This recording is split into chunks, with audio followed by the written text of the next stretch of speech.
Okay, here we go. Going live now.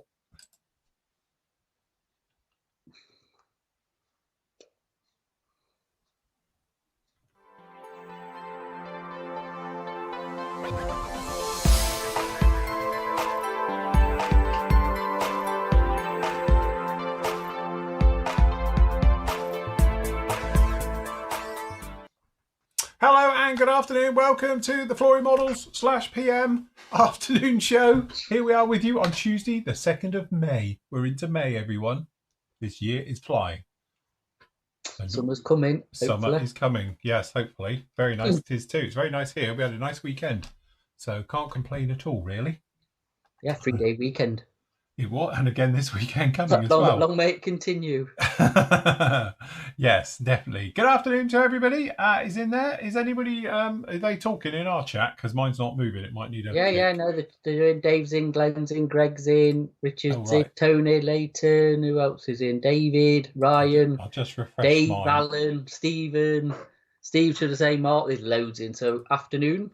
Good afternoon, morning everyone. or evening, wherever you are in the world. But yeah, plenty in our chat.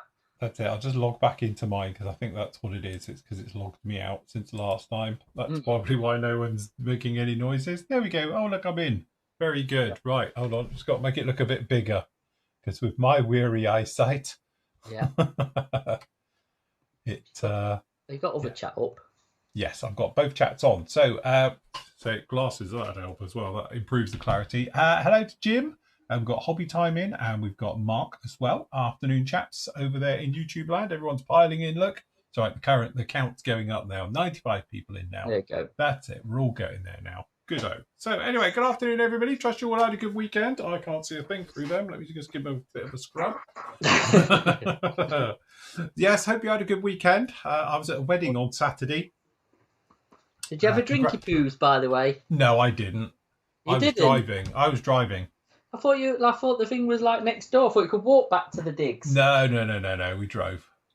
So, right. Yes, no, that was it. So, no, I was on the Bex Blue. Oh, dear. But that was a long evening, weren't it? Well, it actually wasn't that bad.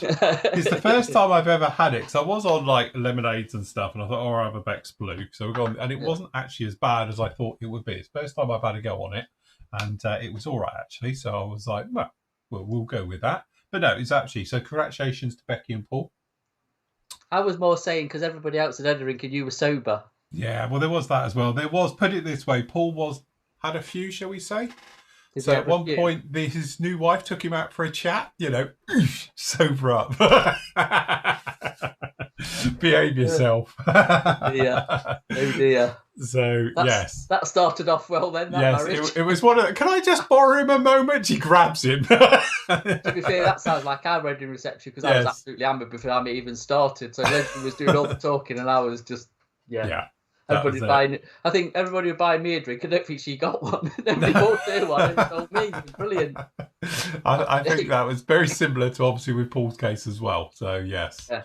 It was because obviously Bex is pregnant at the moment. Consequently, she wasn't drinking at all. Oh, dear. So, yes, it was it. But anyway, it was a fantastic day. And the weather was fantastic. Very nice band as well. And so, yes, apart from I am now deaf. Got tinnitus. So ringing for 2 days afterwards. It was very loud. Are you going to tell your band to just turn it down a bit then?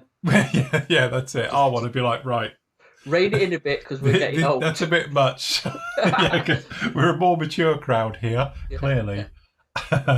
So, yes, that was good. So, a good weekend. As I say, I was over in Cornwall, came back, and then did a few bits and pieces, been cracking on. We got all the orders out today, so we're totally up to date as well, apart from one. So, Mark, your hoodie, I've got them on order. They'll be ready day after tomorrow. So I'll get that out to you at the moment. But there's a slight delay on that one because I thought we had them here, but apparently we haven't. So I've ordered replacement, more hoodies for stock. So when they come in, there's a couple of T-shirts as well and some bits and pieces they do for us. So they'll be in day after tomorrow. So it should be here Thursday morning. I'll go down, get those and get your order out to you. So, yes, good job with that one. I've been pushing on very nicely with this little lump. If I just go into here. So we've started the weathering process. So she's looking nice and dirty and grimy. So don't panic, everyone. So far what we've done with this one, it's had a metal scrub, because you know me, I like to do my metals and you go along with buffables and do the paintwork to give it that metal heavy look.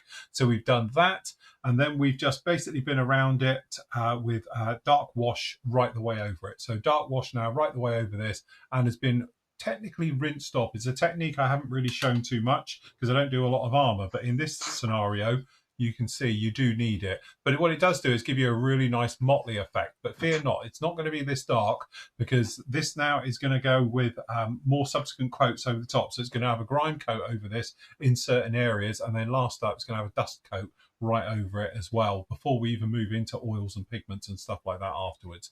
So it is, but no, really, really good. But again, it's a nice little technique. What you do, wash on. You can't get it off because there's too many lumps and bumps. So you just put a little bit of tap water, cold tap water, and you just gently agitate it like you would with oils, and then rinse away because it gets rid of the bubbles. And then that way, when it dries like this, closey, you can see it dries really mottled in. So yeah, done all right actually. Happy with that. Came out all right. So yes. Looks a bit grimy and dirty, but it will come back more dusty for the type of effect we're going for. So we got that one done. And again, we did exactly the same with the tracks. So the tracks are looking like this now. So we've got nice metally bits in there for where it would wear. So the center's down in this. It's in sort of, you know, so where it would be running on metal and polishing nicely. So we got those done. That needs to be taken off. And then last up, we've got the blade, which has got a thick wash on it at the moment, which is drying, as you can see. So hopefully that will stick in there, and obviously we'll be able to chip and peel that once it's dried. So this is the thick wash. So it's going to take a good while to go off, because you can see it's just sat in here. And as it dries back, it will leave hopefully a nice sort of, you know, really muddy finish to it. And again, then it will get thicker ones again. We'll come in with the grime, and then it will have the thick dust onto it as well. So yes, I'll keep that vertical as we make our way through. But no, generally, we're doing all right. We're going along very, very nicely at the moment. Cool. Yeah, looking good, that. How are you doing? What have you been up to? This thing actually, when and this weekend, I'll show you. Let me switch which camera I'm on. I'm on that cam. There you go. You can see it, kind of. There you go. Nice. I do like a pastel blue. The freewheeler. It is as well. It is a proper pastel blue look.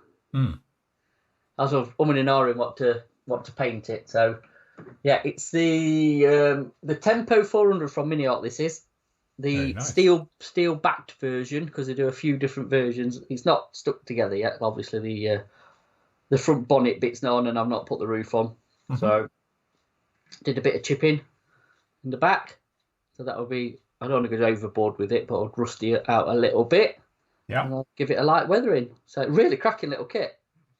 Very really cool. Enjoyed that. So yeah, look, you can see inside. Hold on, let me dismantle. Is he like centre steering? Is it, or is he off to one side? No. Oh, he is off to one side. I have visions of him sat in the middle. No, I did a tiny bit of weather. You're not going to see much in there anyway, but yeah. So did that. Prattling about with that, and then obviously I did show you that. So anybody, you know, I'm going to carry on with that now, so I can get the top coat on that. Yeah. Get some Panzer Grey on it. So this was based up in the Attacker Red Ox primer. Very nice. Go check out on Instagram. Yep, there's a good picture there. yeah, got my pictures sorted. So yeah, I'm planning to carry on with that. But I think this afternoon I'm going to do some decaling. Nice. On this. Wow. Here we go again. I'm back again. So what I did yesterday, obviously, anybody who don't know, I had epic decal failure on the first decals I used. Yeah. So I sanded them all off, repainted it, all the bits I needed to repaint and touch up, and then I just brushed some gauzy on it. That's not stuck on, for anybody who's wondering why it's a bit wobbly. So yeah, instead of sprayed it all again, I just brushed some gauzy on it where it needs it. And I've got some Iliad design decals. I've never used those. So hopefully they're better than the last lot, because I don't like decaling. I must admit, I've never used their decals before either, so it'd be interesting to see what they're nice. Yeah, that's it. Look all right. Look all right. So yeah, and I'm going to crack open the set and sole actually. So the vinegar. So if I'm even and threatening to throw up, you know why. So which is first and which is second? Blue first, red second. Which is I know I say it every time this question comes up, but why it's called set and sole? when technically the setting agent, I would always say something is the last thing would set it. So I would call technically the red one should have been called set. There you go. Yes, that's one, and then the other one's 2. 1 and 2. I never remember. I can never remember. I was even reading the instructions. They both say the same thing. Yeah, well, one of them's a softening agent. So the whole thing to this is that the reason it smells of vinegar is because it's a mild acid. It breaks down the enzymes in the decal, which i.e. softens it, which makes it conform better. So it eats it, in other words, just to break it down. It's a bit like the equivalent of when you're doing the old heating up PE to make it more flexible and stuff. Was it annealing? Can never remember. Annealing it. So technically, you're annealing your decal with acid that just makes the decal sit better. And technically, it will then, conform to over stuff and into recesses and those types of things. And then technically, the second one that comes along is a setting solution for it again, which does something similar, but it's got a bit more bite. So the whole point is that's why you don't touch it and push it around once it's in place. So it might shrivel up, and the good sign of a good decal that's working really well with that stuff is the bit where it wrinkles up. If it wrinkles up, we said before, just leave it and you'll be absolutely fine. Yeah, it's all right about my freewheeler. Yes. Yeah, make a technical out of it. Yeah. I'm going to fill the back, to be honest. I'm going to find some stuff to put in the back of it, because the kit comes with, like a Dusker? It actually comes with, but I'm not putting it in. Let me only see my stomach. Is the cement mixer. The cement mixer. Yeah, sorry, postman's just walking past. I hope you don't ring the bell. So it comes with a cement mixer, but I'm not putting that one in the back because they were the original options. Yes. But I wanted to do something a bit different, to be honest. So I'm just going to make my own scheme up as I have done.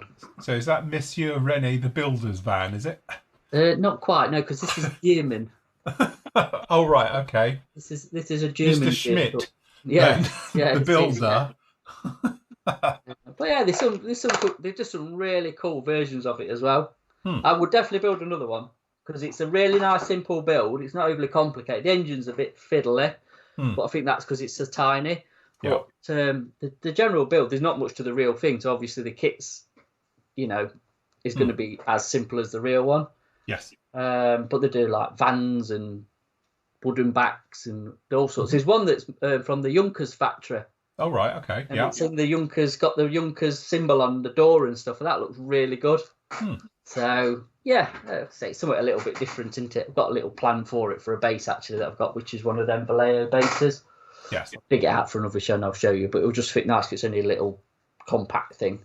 So that was the plan, and just good. And that's the Marauder. If anybody's wondering, it's been about as long as I'm going as your plane in front of you. I think that one is it. This it is. Yes, I think so. So yeah, and this is an old kit. It's actually not that bad. It was one of Airfix's better ones. So I do need to get it finished and off the bench. I think the plan. So yes.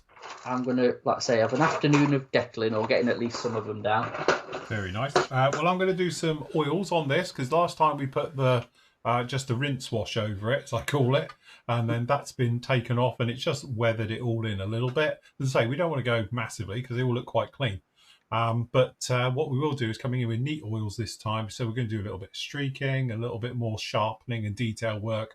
Hopefully we'll get the smoke stains and the oil leaks and everything that's pouring out of these radials, because they do leak everywhere, in place as well. So we can get those in and then we'll get it unmasked and everything. So hopefully we'll get the props as well. I've done the centers of the props, which show in a minute, but I need to do the tips of those as well. So hopefully by the end of this show, we'll be somewhat together, ready for doing the water drop. Yeah, that's it. That's going to be a challenge. Yes. I've still got to get the fibre fill for that, so I might have to dive on Amazon or something and look for some good fibre fill for that stuff. But so that's my plan with these ones. Cool. So the guys just talking about when all else fails as well as Tamiya X20A. Yes, it does. It does. Remember with that though, do not put it on too thick, especially if you've got Tamiya paint underneath it, because it will leave a tide mark, because it will eat and resaturate the paintwork and everything. And I know some people say to me about, I've got tide marks around my decals. It goes for any type of setting solution. If you put it on too much, it will eat into it. And that's something that happens a lot of the time as well. If you're using Future, or normally sort of acrylic-based gloss coats between Decaling, in your paintwork, then obviously what can happen is if you put it on too thick, it sits there and it almost etches the surface. And it's an easy fix. You normally just give it another wet coat of gloss over the top and it will get rid of it. But if you ever get that sort of water tide mark around the outside, probably because you're setting solutions on just a little bit too thick.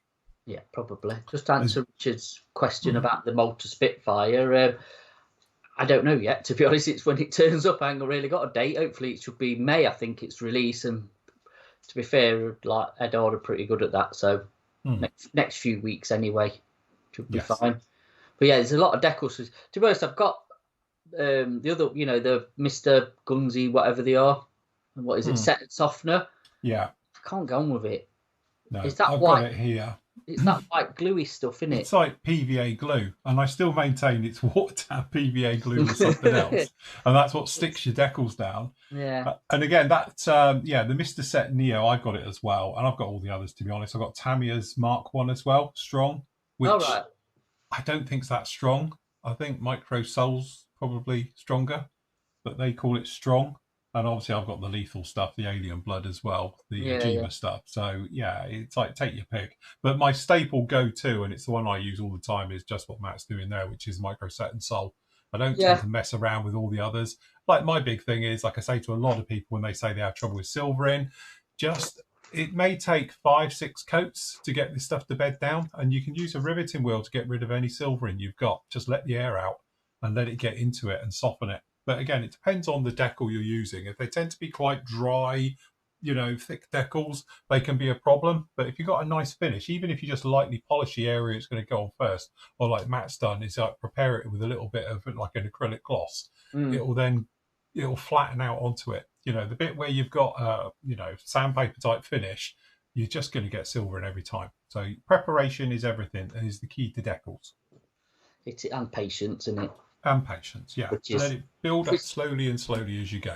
Which is my downfall with the bloody things. It just, It is. Mine is more self-inflicted than anything. But, I'm going to put a couple of decals down, let them set, and go from there, really. Yes. Right, that's clear some of those. Let's clear this. So if I stick this down, people can see where we were last week. So you might remember I just put over this a complete thin oil wash over the lot. The reason for doing that is it just starts to give it a more of a feel of being sort of worn and that, and it's just knocked back the gloss. It's still quite shiny. Don't get me wrong, we haven't lost that yet because it's still in here, but it's just taking it back a little bit. And what you can do if you wanted to, and I'm going to give it a whirl, is just very lightly dry brush the rivet heads just to give it a little bit more depth still. But it's worked quite well in some areas. And in other areas, it's done literally nothing. So, but again, it's one of those, you want it to be subtle. So again, you can see it just very lightly where it's sort of laid down in here. And it has changed it quite a bit, to be honest. Yeah. So, but yeah, it's getting there. But I'm going to come along with neat oils. So what I'm going to do is prep that first. So I will get myself a new piece of cardboard. I think I have it in my cardboard drawer. Oh, no, you're all good. I've still got one piece left. What, cardboard? Yes, I cut up a load. I have a very nice box. Yeah, I did that. I prepped a load. I'll tell you a trick of thing as well for oil paints is, if you don't know it, if you put them in like a sandwich tub, and put them in the freezer, they last for ages. Oh, right, there you go. And then just get them out like an hour before, and then they sort of settle down, and it does actually work. So there you go. Thank you for Mr. Mike Rinaldi for that tip. It does work. As I've tried it. So yes. I don't know, I was actually going to do a different scheme, but do you know what? I might do the mouth one. I might do That's cool. I might do the sharp mouth one. I'll have to repaint one of the cowlings though, but it's got this eBay. It's got a silver cowling on it. But do you know what? I think I might do that one. Let's see what happens. What's the worst that could happen? Well, this is it. They're coming off, and I'm doing another one. It'll end up being a derelict, this thing. So right, hold on. It's been stripped for parts. Yeah. I kind of wish I'd have kept the one of the Azagal ones, the Reebok Zombie 2000. Yeah. But I didn't, because that is a nice kit. Yes. was talking work with Phil before we came on. Obviously, I'm not much of an aircraft builder anymore, but I've got a real urge to build a P40 Kitty Hawk in desert scheme. That's you going on about desert camo. It is. I must admit, I want to do that Beaufort because I think it'll look really, you can do lots with it. Yeah. No, I'm being good here. I'm cleaning out my cap because I've gone gnarly and horrible. Just checking on the chat, see how the chats are doing. Yes. Right, usual thing, guys. If you don't answer a question, it's nothing personal. It's just we are working at the same time, so don't always see it. So if you just keep asking, we will get there in the end. Right, I'll answer Jim because he said about me 222. Will I be doing a desert? I'm not doing a DAC one. I'm doing a Panzer Grey one. Nice. So, yeah. I did think about doing a DAC one, but I changed my mind. Oh, look, Robert, that's a good idea. He wants a lapel pin of Flory and PM. Can we do pins? Yes. Well, we did the little pin badges, didn't we? I think, give them away. I'm sure a guy who does mine. I need to see my merch bloke, to be honest. I want some new work T-shirts for summer. And as in T-shirts, I think, not polos. Yeah. I've got a few ideas in my head for T-shirts, so I need to go see him. I'll see if he does. I'm sure he does badges and pin, like whatever, because he does a lot for the dancing school. Yes. God, micro set and solved since 1978. Is that how old it is? Is that how old? Crikey, it's been around, isn't it? Yeah. Right, so we're just going to very lightly do a bit of dry brushing in here. It is a very vintage classic, this B26. It's, like I say, it's all right. I rescribed it. I did rewrite it and then scrapped that idea because I made a mess of the riveting, if I'm honest. And it definitely need more practice riveting. I must admit, riveting, it's one of those things that you just need to keep going at it and practicing with it. It is, yeah. Yeah. It's all right. It's going down all right. Happy with this. Just add a bit of texture. So this is the thing, if you dry brush and especially fine details like we're doing here, oils, honestly, people, don't even think about it with acrylics because you won't get the finesse from it. It's too gritty. Whereas obviously you can come along with oils like this and it just keeps giving, and you can really just very lightly, you can see, just put in that detail into it. The gift that keeps giving. They are literally, so just lightly going over to, we're just making the riveting stand out. Just switch cameras.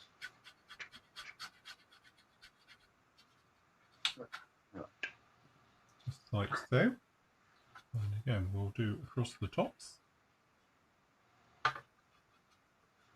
No, the slogan will be you need a mass set for that. No, not my scale building 1/16 stuff. Yeah, no, not interested in 1/16 all. It's just not my scale one bit.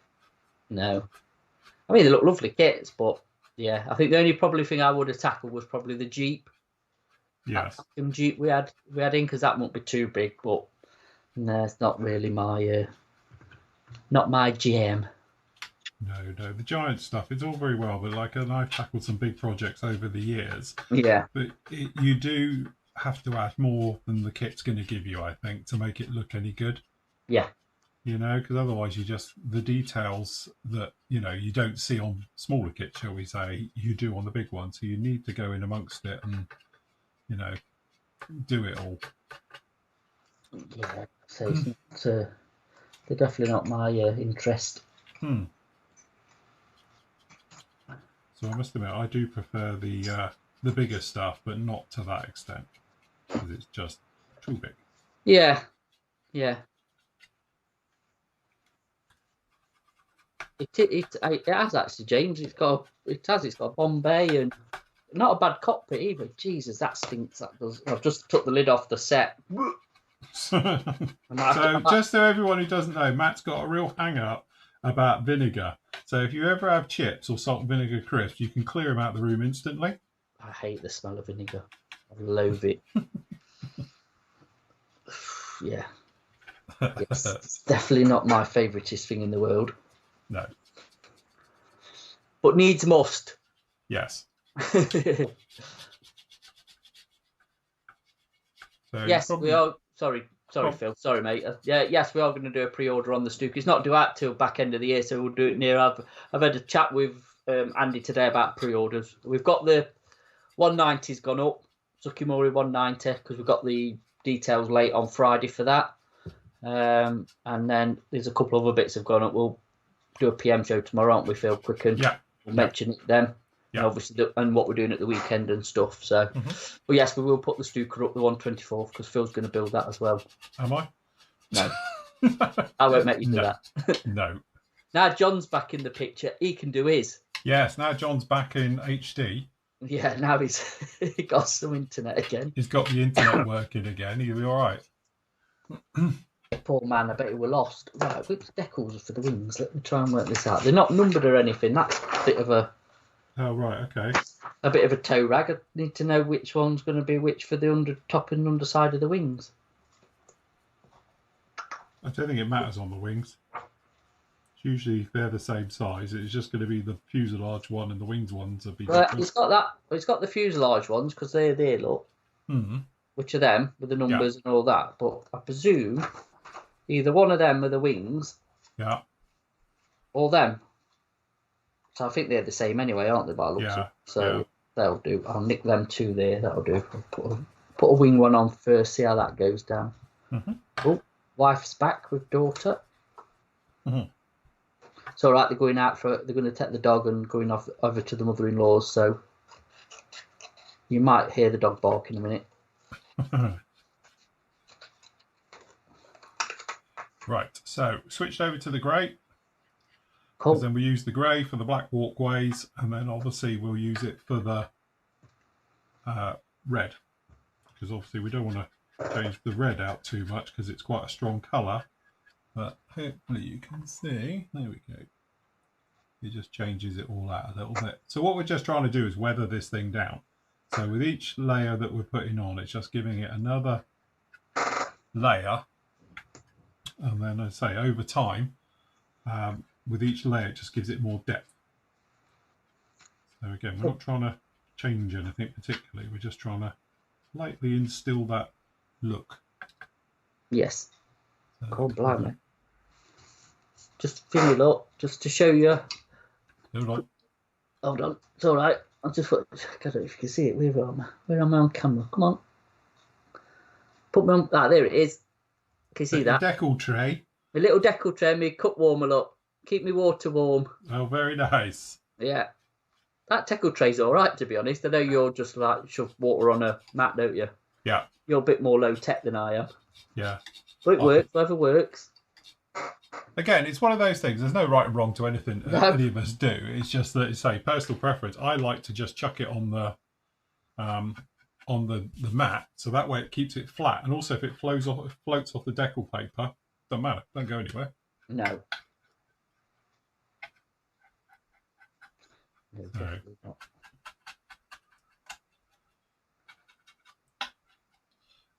Okay, just over here. Right, just do this, and I'll do some questions. Yep. So a little bit underneath. It's the Bob Ross moment.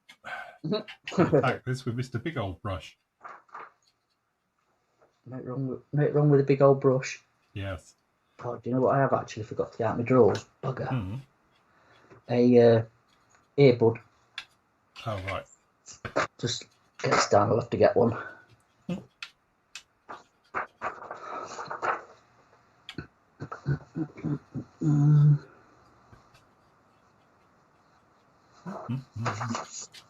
Right. There we go. Right. Let's have a look-see. Right. Okay. Let me just go back through. I don't know why this has gone small again. See if I can make it bigger or smaller. Have you lost your chat? I haven't lost my chat. It's just it's very small. I'll tell you what. I'll put our chat over here as well, and then I've got totally chats. So I won't show it everyone. Don't panic. That way it's big, and I can read it. And that way I can make the other one bigger as well, because that's the trouble. I've got them both teeny on my screen. Right, okay, there we go. That's in there now, I think. Oh god, now it's all bleeping at me. I heard that. That's it. Right, now we can go like that. Then we can go hopefully like this. Well, apparently not. How to make things bigger? I thought you just used to press CTRL when things went bigger and smaller. Have they changed that? I have no idea. I don't know. Right, let me just move my camera back so I can get to me ear cleaning materials.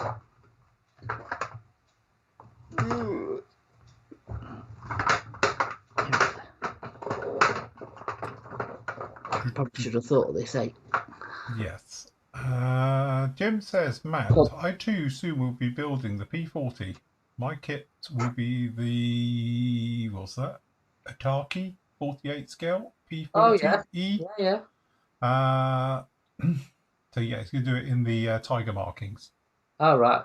I want to build an RAF desert one, to be honest. That was my sort of thought process, just to do Azure blue and dark earth and mid-stone in it. Just and plus as well, it just looks a cool scheme.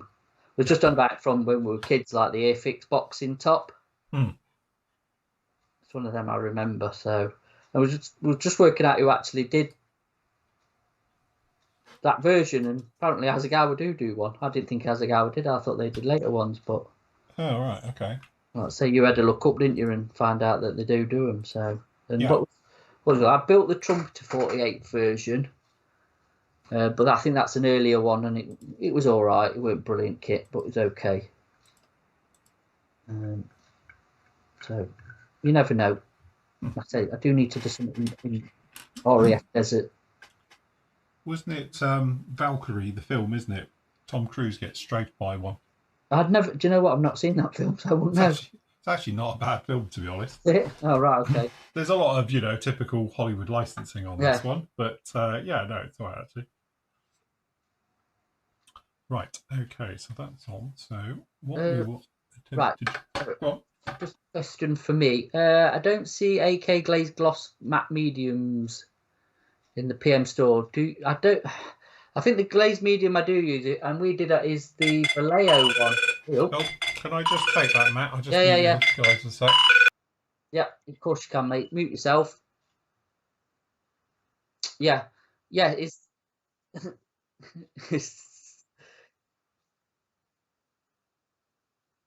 excuse my colleague while he takes his phone call.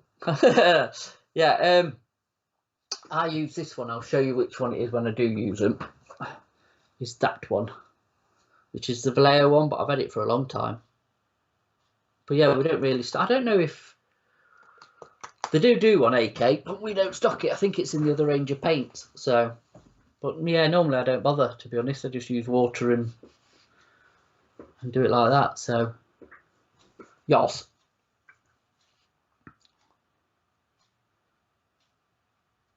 So see how these decals sort of settle down, which seems so far a lot better than the last ones I tried.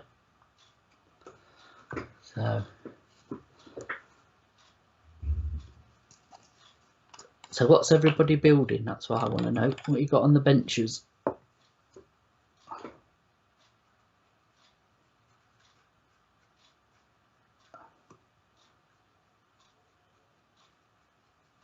Give a quick round of salt. I'll leave that one. Right. Yeah, exactly. He's off. I'll not see him again now till like 4:30 when we're finished. So, let's have a look.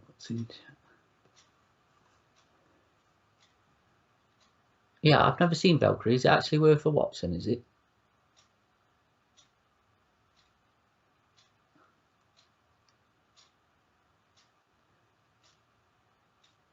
Yeah, I can be with the D-Day option. It was just this is kind of a practice. It was just because I had never really fully rescribed and riveted. So I built this kit, oh God, years ago. I thought it was actually for a B25. I know the Asagao one's a far better kit, but this one was okay. I thought it'd just be a good practice bed just to, like I say, just practice rescribing and stuff. So I was trying to keep it simple. Plan is just to get the decals on it and then come back and get the oil paints out and weather it with the oils and stuff, and really just to see how far I can push it. It's more of a test bed.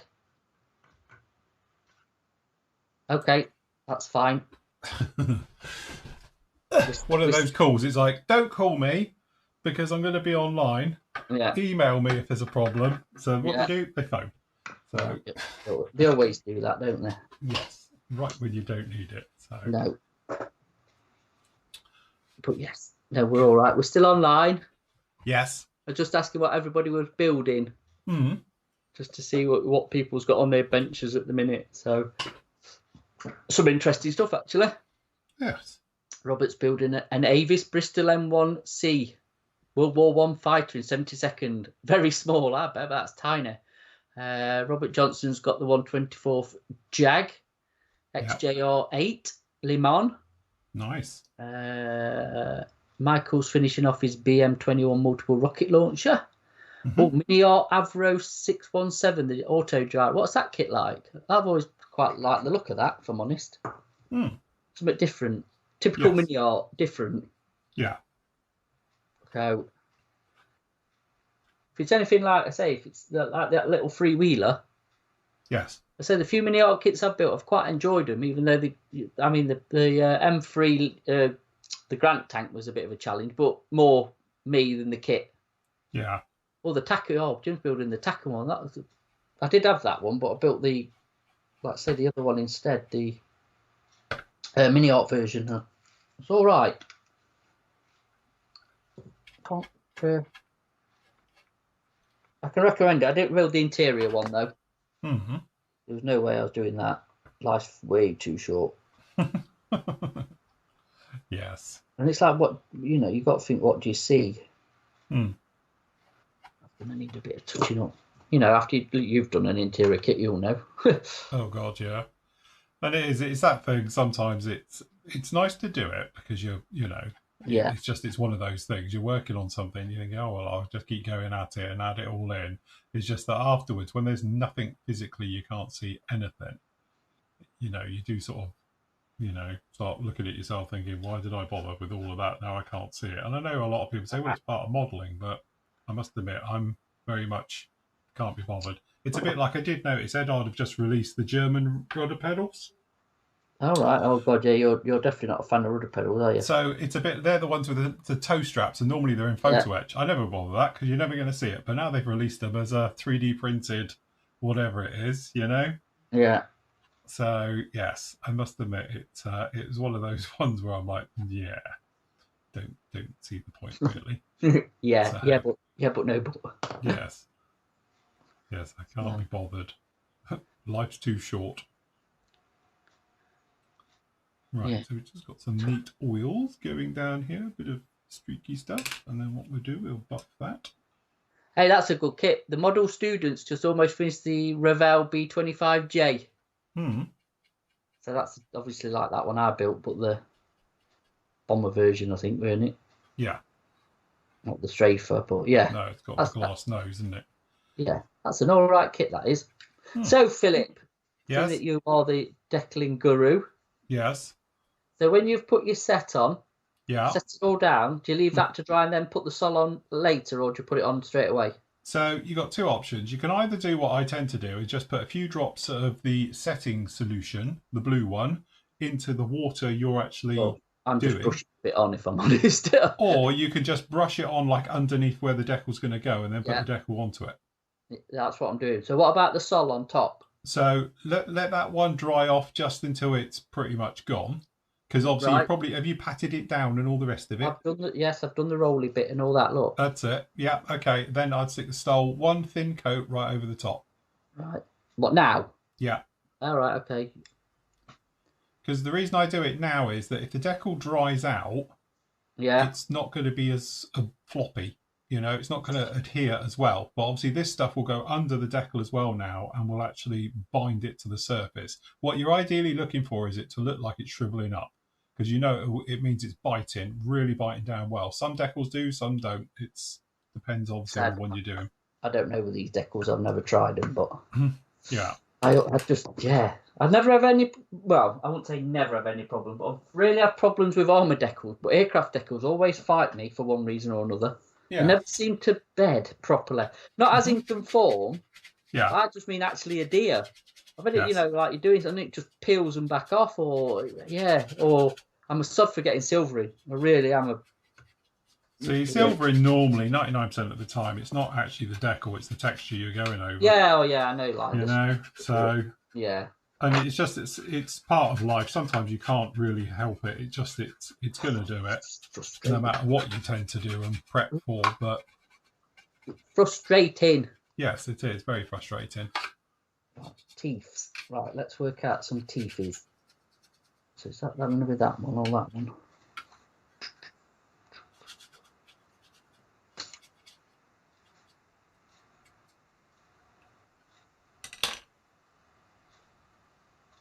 Right, so that's this side. We'll do this side first, I think. Are you one of them as well that cut right up to the decal, or do you leave a bit of... I leave always a little bit just around. To be honest, it's an old school technique, but if you have a situation where you might get a little bit of bleed through, but modern decals don't. So sometimes the setting solution can affect the actual area. So having a little bit of a gap would just stop that from happening. If that happens today with modern decals, I don't think it would. No. But, you know, it was always just that thing about somehow trying to protect the area and protect the decal. But modern decals, it's not like old-fashioned silk screens printed ones which would come apart. So, but again, sometimes it's all personal choice. It's what you tend to, the way you do it and things. Yeah. I say just like that. I'll show you the state of the actual Airfix decals because I've still got them. Yeah, there we go. Look. Yes, there's a bit of yellowing in there. Even with sticking them in the window, I don't think I could bring them back, and I don't think they'd stick anyway. It looks like the adhesion might be gone on it. To be fair, though, I've rescued the Lynx decals. I'll show you because I've not showed you them, have I? Nope. Yeah, the old Airfix Lynx that's up there. Because I can't get, because it's the army one. I can't get any aftermarket decals that I could see anyway. Yeah. They're all navy ones, so I didn't have a lot of choice. So I think I've managed to rescue them. We'll see how they do, but luckily there ain't many of them.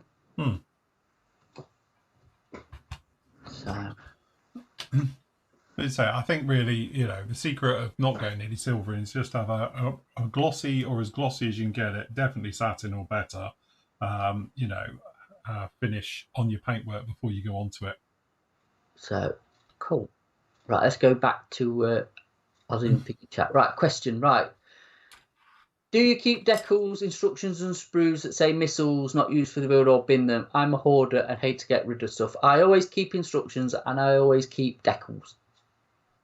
I always keep the instructions. I always keep decals, but to be honest, and it's been proven recently, a lot of the members know I haven't used a certain marking and then come back to me and say, can I have the decals for that one? Yeah.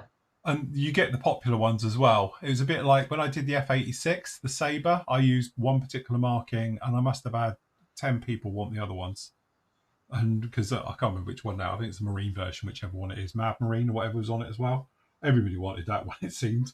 But obviously it's first dibs. And it's a bit like I had, I can't remember who it was now, asked me about one of the Winglet Wings options on the Camel. That went really well because everybody had all the decals off me from that. But unfortunately, that one again went a long, long time ago. So if I do things, like I've often said, is that if anybody needs the decals, just shout. And, you know, you're more than welcome to them. We should really start a decal bank, I reckon. Yeah. Because everybody's got loads that they don't use. I've got decals from bloody 40 years ago, I think, in the box. They're like really old Asagawa, Fujimi, Airfix decals, probably Matchboxes, all sorts of stuff in there. Somebody a question for me. How do I mix a blonde colour for hair? Good question. I would start off with a brown colour and work my way up to blonde. Yes. So I'm trying to think now. Just what I would probably use for a brown colour. You want a mid brown. You don't want a dark brown. Mm. And then just work your way up to a sandy colour, really. Because you don't want it like his bleach blonde, do you? Or No. whatever you're painting. You want sort of a natural blonde colour. Yes. So what I would probably suggest is if you start off with a mid-brown, and I'm trying to look on my rack in front of me, and I don't know if I've got a mid-brown anymore. I've got lots of reds and stuff. I mean, actually, what wouldn't be a bad colour is that, to start off with, British Uniform. It's a bit of a greenier brown, but it would be a good base colour. Yeah. And then literally just add something like, keep lightening it up with like Iraqi sand. Yes. It's a good colour, but do it gradually. Mm-hmm. I'll go straight for blonde if I'm honest. I've just build from brown upwards, and you get a bit of undertone. So they're two decent colours. I'm just like saying it up because I've changed all my paints out now. It's what I've got in front of me. But yeah, that sort of midi brown colour. There's loads of different ones, but that's quite a nice one. The British Uniform base. Go from that. So there you go. Cool. Everybody tell you what they're building. Yes, there was a question. Can you just, is there, there's two questions actually. One is, with the set and soul, what happens if you just use the blue one? Well, it'll still work, but it won't obviously bite down as much. So if you've got a fantastic finish, like if you're going over gloss or something else like that, you won't have a problem with it. It'll just go on and you'll be great. But, you know, if you, it's like, for instance, I know a lot of the times, and it's already been spoken in the chat as well, people just use the soul, the red one, and they don't even bother with the blue, because technically the one that's doing most of the work is the red one. So, but yeah, it's one of those ones where it's a little bit of personal choice. I tend to use both, but I'd say I tend to put just a couple of drops of the blue one onto me cutting mat with the water that I have onto it. So it starts to work on the decal gradually as it's soaking it up and doing its bit. And then that way it's a lot more floppy to go on, especially with Tamiya decals, which are thicker. But again, they need to sit in there a while to absorb and do the bit, if that makes sense.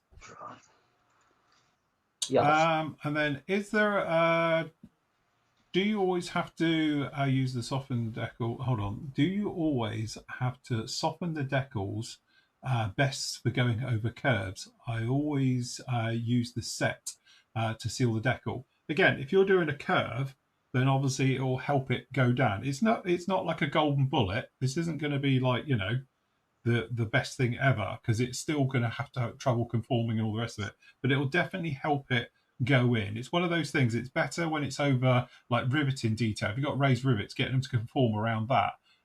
Definitely the blue one will help it get onto it more and bed down better, because obviously the setting solution is going to lock it really into place, the red one. So if it hasn't bedded in, it's probably not going to at that point.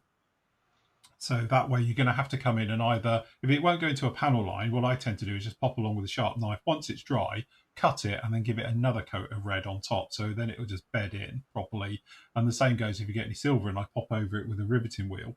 But if it's over raised detail and it's not going down properly, then, you know, that can be a little bit of an issue. Like I've got it on here. I can show you where I use the blue on this one purely because, as you can see, trying to get it to go over this would be an absolute nightmare, because if it won't go down, you're going to end up with big bubbles under it.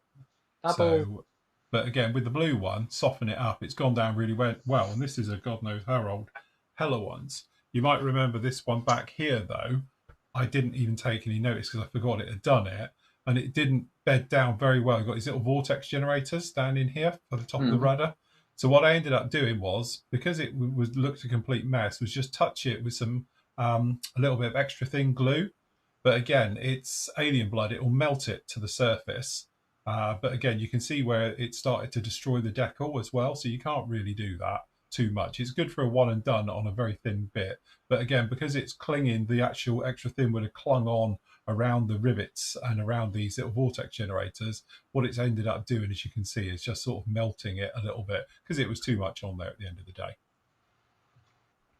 So, but yes, it's one of those ones where, you know, good practice, you know, you get it on. But also, like I said before, different manufacturers of decals works differently.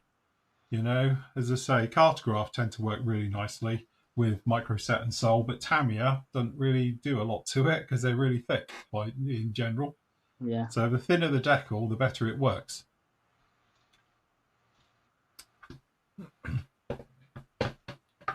Right. I need a small little rubber band. And have I got one? No. Of course you haven't. So we're going to have to go with plan B. I'm happy to hear that one. It's ripping. Oh. No one likes a rippy one. Better. Not liking that corner one bit. Mind you, I could always do what I did with the other B25 and literally just paint over it, use it as a stencil and paint over it. Yes. For that painted on look. I don't know if this is going to work, but we'll give it a whirl because I can't think of where it would be. So what I'm doing here is we're using cocktail sticks, toothpicks, and we're just going to use them for a little mini mask because it's coming out the back of the engine. So the idea being is we'll do it top and then we'll come along. So we're going to use the cocktail sticks and we're just going to put these on here so they act like a mini mask as it's coming away, and then that way we can do the exhausts coming off and then we'll blend it all in down the back. Oh god. Nice. Nice. So just going back to our chat. Mm-hmm. Paul's building the, oh god, 1/200th HMS Nelson. Good luck with that. Okay. That'll Yeah. keep you busy. Yeah. Oh god, Richard's got loads on the go. 4 Airfit Marks 1 Hurricanes, Armour Hurricane Mark 2, 3 Spitfire various marks, a Tamiya Corsair, a Vallum Northrop BT1, and a Revel P26. All 72nd. Sounds like me, got loads on the go. Yes. Now that's a good kit. F105 and F100 in natural metal, 48 scale. Yeah, can't go wrong with a bare metal finish. Yeah, especially in the F105 and F100. They look really cool. Yeah, you're welcome, Greg. Hope that works for you.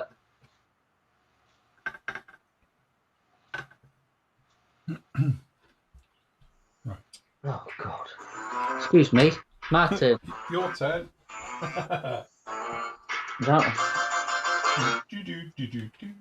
Film me. Apologies for that. Apologies for that. Yes.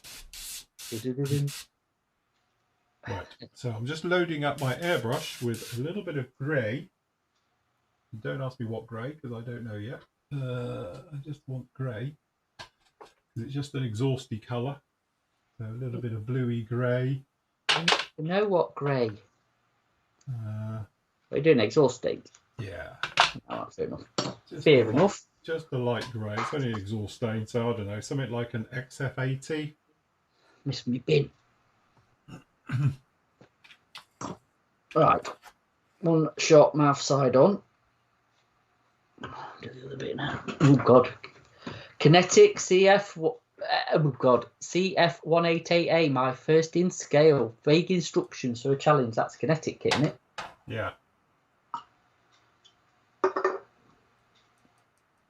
That's just kinetic through and through. Afternoon, Richard.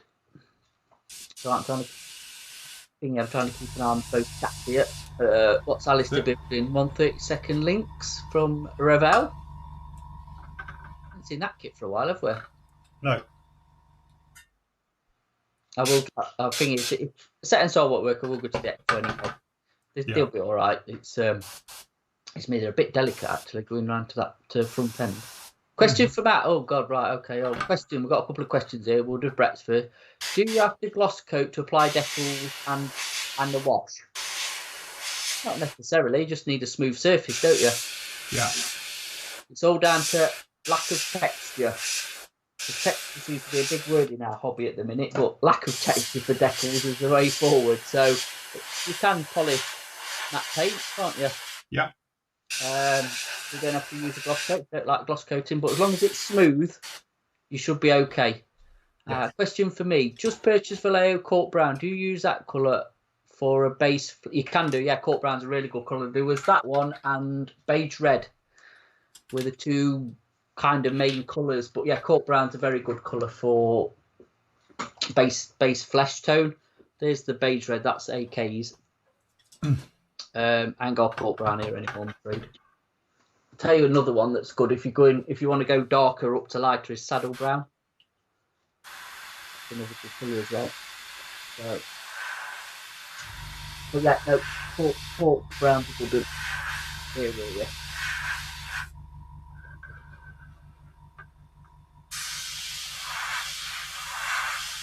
Never tried that. Future on a brush, lay down decals, Phil. Sorry? Used Future on a brush as a decal solution.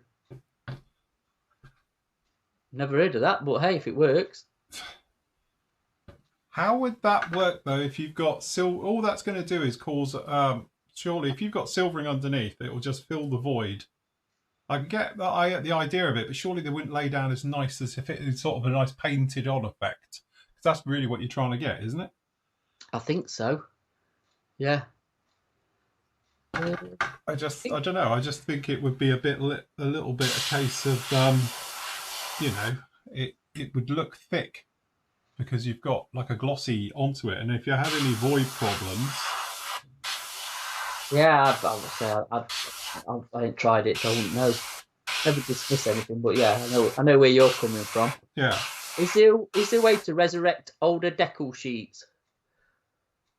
There's that stuff that we sell, isn't there? The micro, where you brush it on to stop cracking. I can't think what it's called off the top of my head. There's that stuff, but I'll show you. I haven't got a before and after, I'm afraid, but I will show you. This is the old Lynx kit from another one from the 19th century. And the decals were really yellow. I mean, they're not brilliant, but they're a lot better than they was. I kind of stuck them in my window and got a bit of sunlight on them, and they're not brilliant, but they're better than they're definitely better than they were or was. Luckily, that there aren't many of them. So that new in God knows when. I like my helicopters. I did a bit on my Black Hawk last night. All right, yeah. Just a bit, because I wanted the most of it on camera, you know, when we do a Thursday night show. But I just wanted to get a few of the windows stuck in, to be honest. A really good fit. You know the front windscreen? Yeah. Which is a bit of a pain on that sort of helicopter, isn't it? A Seahawk and all them. Yeah. Slotted in. Really good. Nice. Say how old that kit is, because that is from the 80s, isn't it? That Asagawa Black Hawk I'm doing. Yeah. Yeah, it's typical Asagawa, I suppose. I don't know why I'm surprised, but you know, they went down really nice. All right. Bit of crystal clear.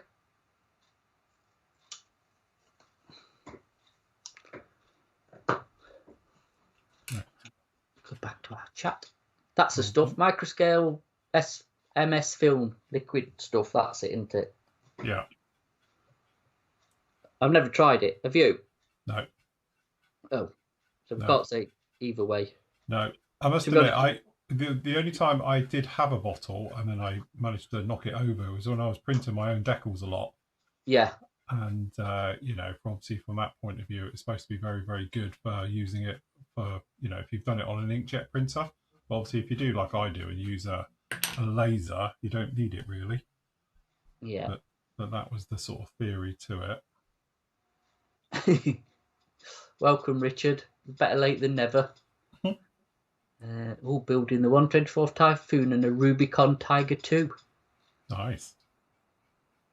He's having real problems with the decals to conform properly on the Typhoon, though. So again, it's one of those ones where Revell decals are notoriously a little bit iffy. Revell? Yeah. Still doing the Airfix kit. Oh, he's doing. Oh, it's the Airfix kit. Sorry, I thought you said the Revell one. No, the Airfix 124th. Typhoon, the one you built. Oh, right. Okay. The one that's upstairs is still, is it? That one. Sorry, I thought you meant Eurofighter Typhoon. No, we're on about the World War II Typhoon. Oh, right. No.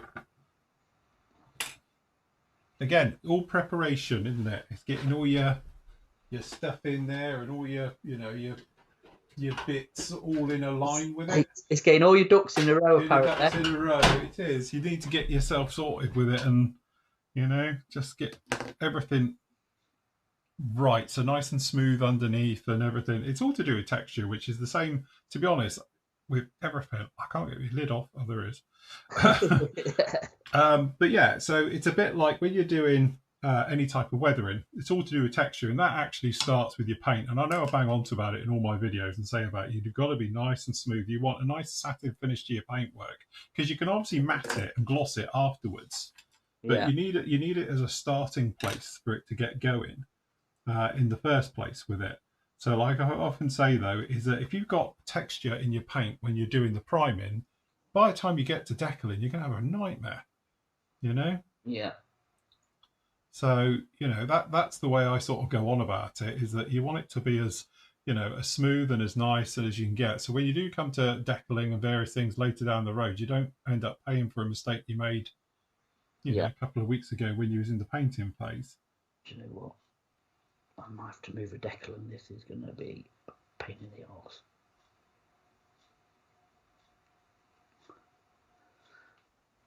Get some more right. This is why I don't like decaling.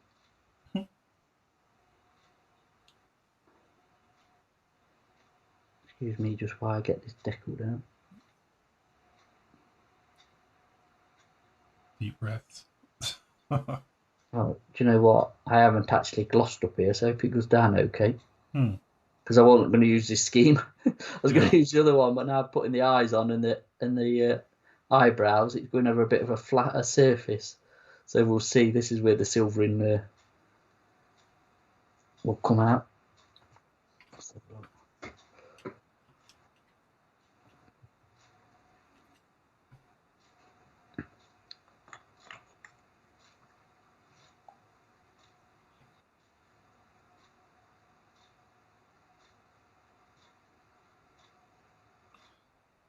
Here we go.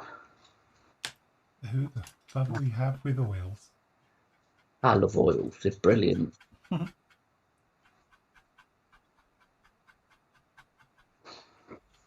It's one of those things. It's very forgiving if it goes horrendously wrong. So this is, like I say, this is going to be a test bed for your washing oils. I've got ideas of how to weather this. I want to base it on some real colour pictures. Yeah. And see what happens, because it would actually weather and get worn, and where it wouldn't be a fun little exercise. Look forward to it. Yes. I say if it all goes wrong, I'm not that fussed, to be honest. Yeah. So.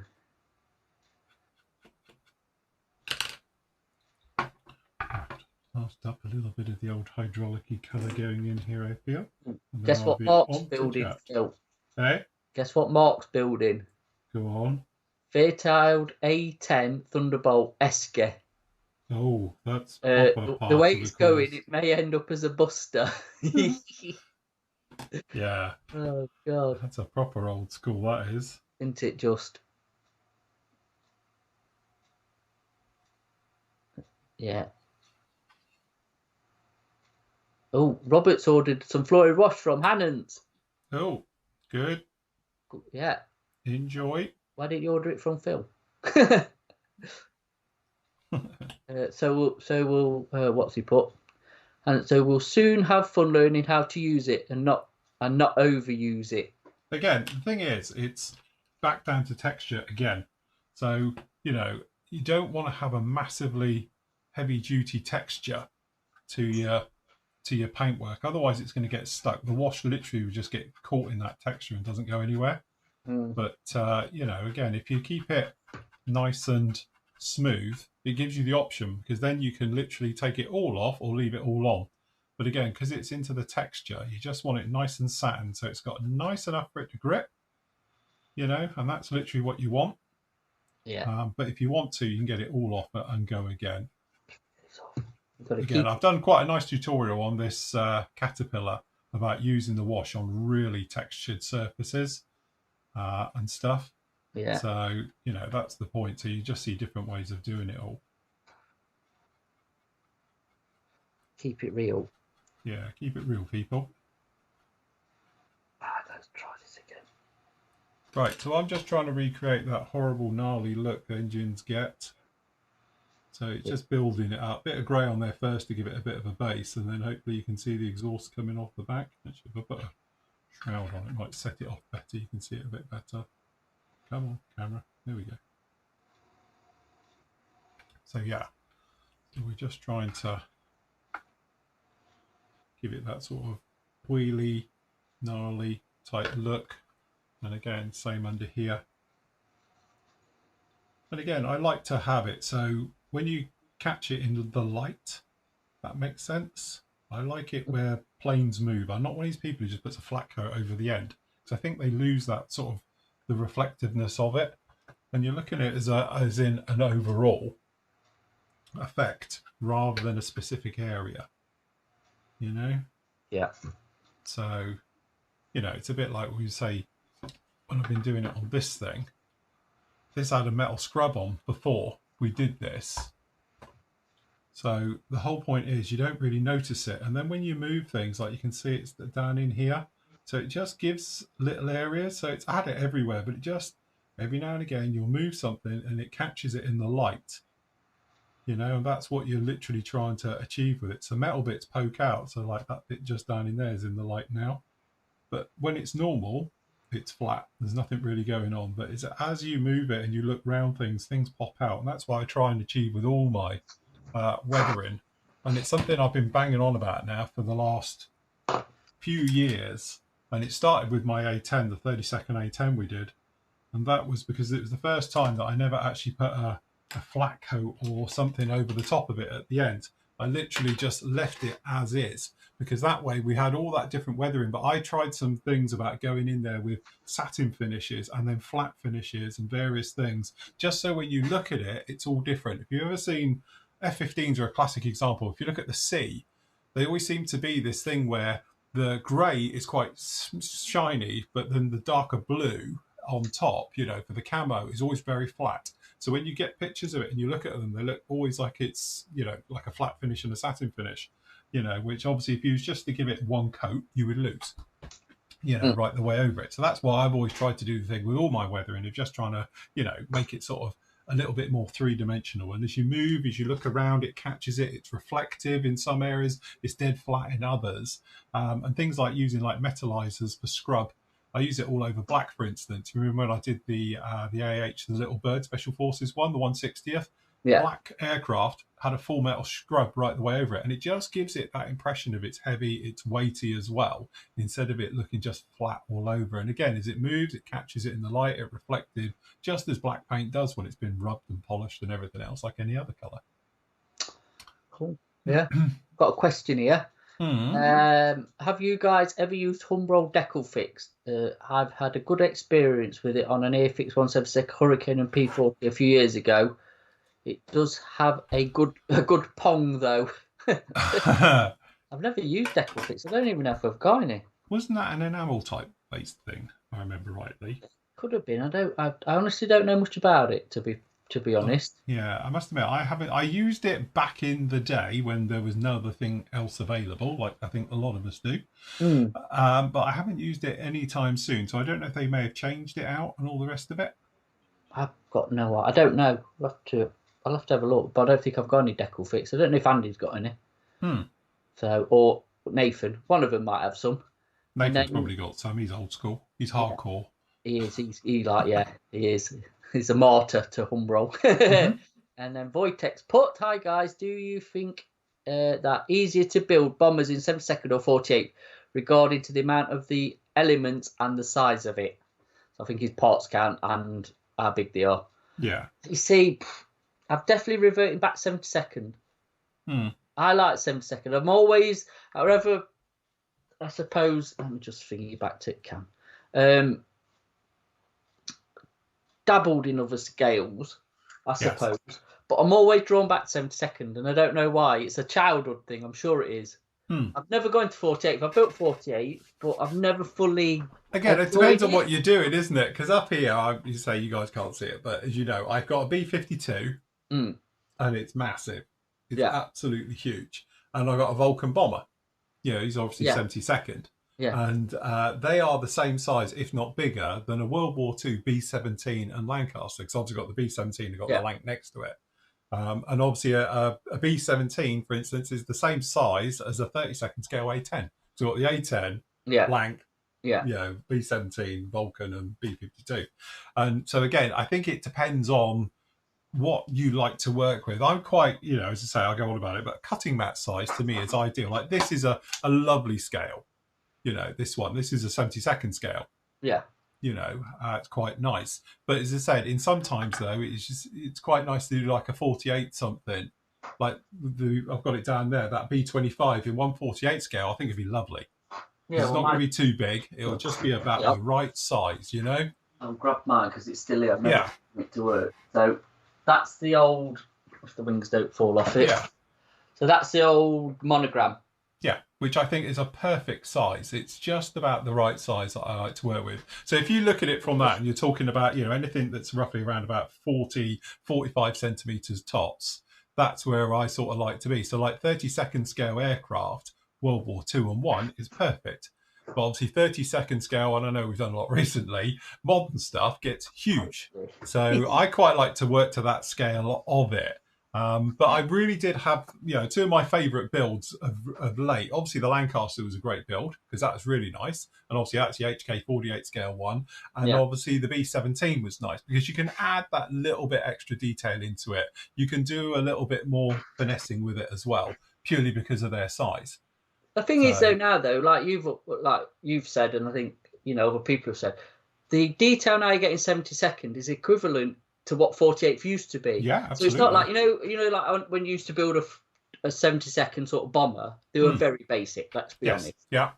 But obviously now the new airfix, if you want the Lancasters and the B25s, and obviously the Asagawa kits and the medium bombers and things like that are fantastic kits. Yes. So if you ain't got the room for the bigger stuff, you're going to get as much detail now and as much aftermarket as well as you want to chuck at 72nd. Yes. Yeah. So I think before we used to go 48 because you got better options, like you say, better detail and stuff. Is now it's all evened itself out a little bit, hasn't it? So yeah, because many a time we've said it is that if you take like Hobby Boss or ICM for instance, you know, with their kits they've got everything you'd need, but it's not massively over the top like some, that can be. So that's not so bad. And I like ICM kits as well, that sort of their medium bombers and things like that as well, because you got all the detail without going too much over the top. So you say you don't have to put too much work on the interior of those things if you don't want to. You can do an overall effect and that's it, or you can go in and sort of detail them up.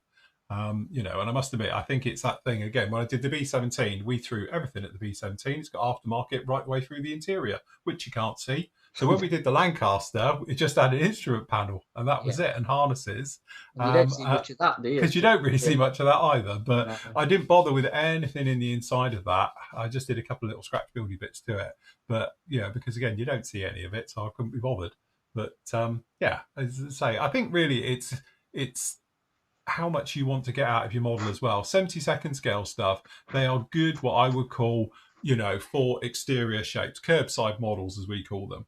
Where obviously if you move into 48 scale and obviously 32nd, then you can go more into the details of it. So if you're going to have an engine exposed, you can see all the details into it. Well, obviously in 72nd, it's a lot harder to do that because you've got to get all the wiring into it.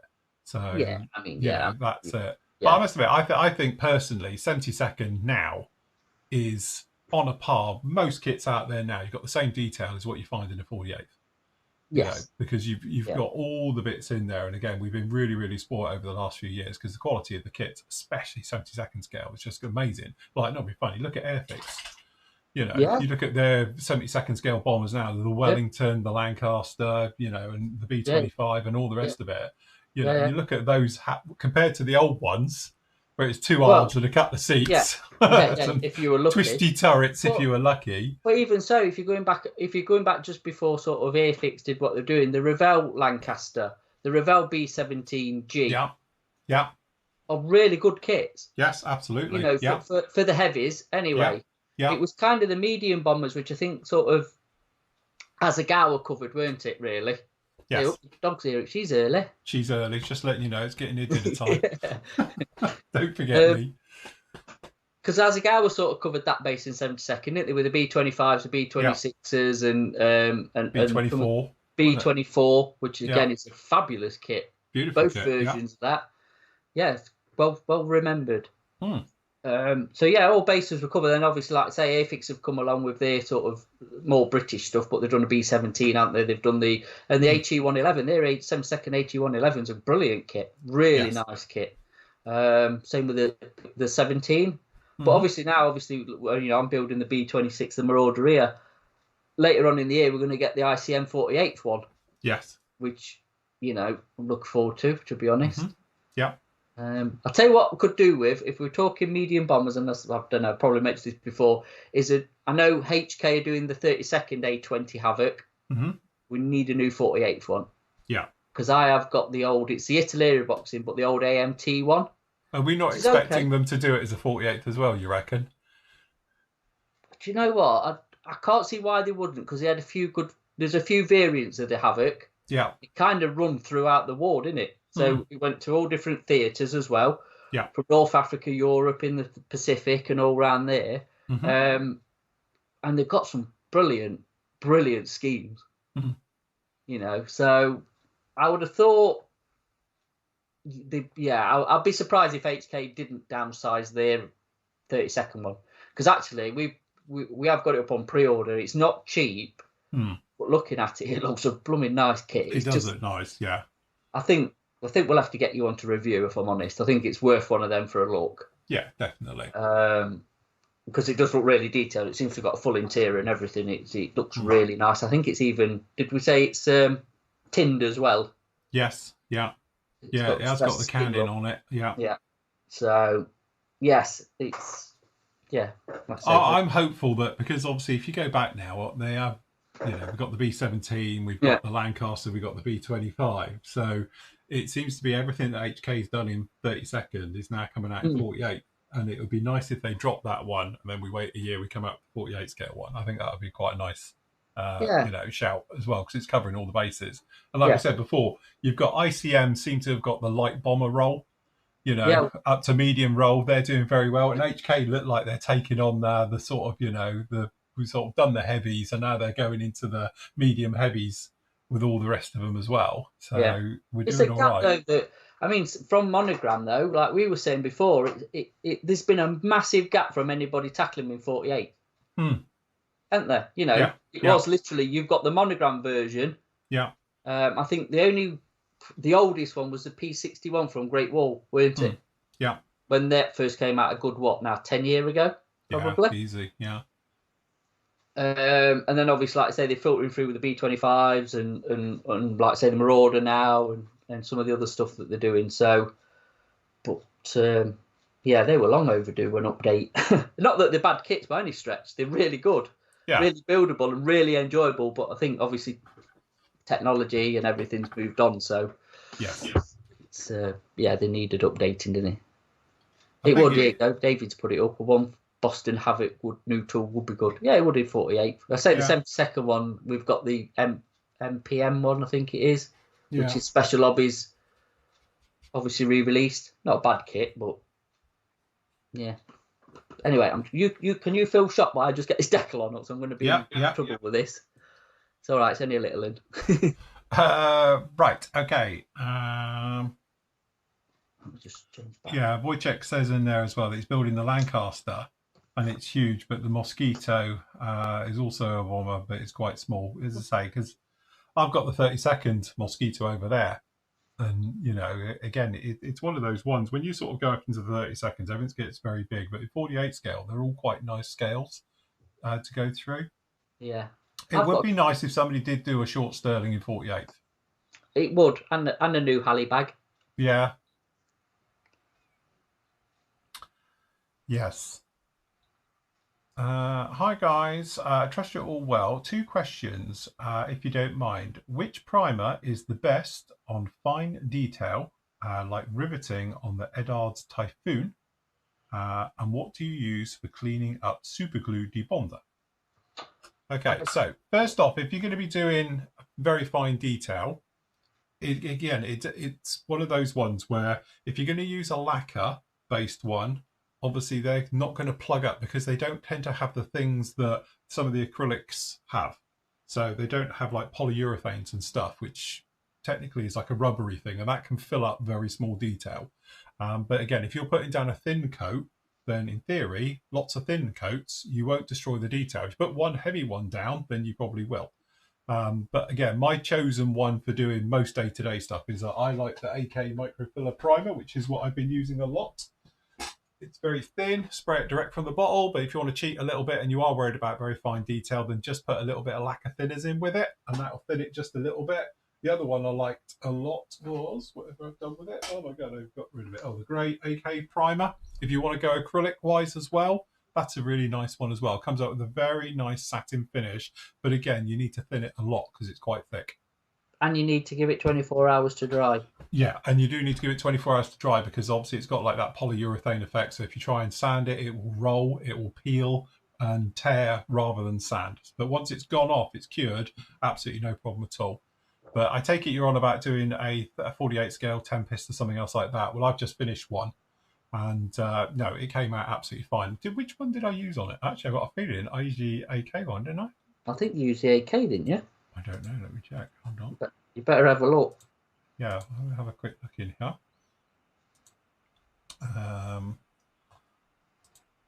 It's like people say to me, "What did you use on such and such a build?" It's like, oh my god.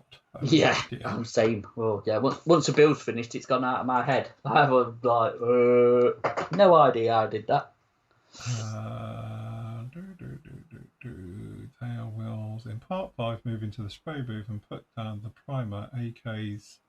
Oh no! So I actually used the.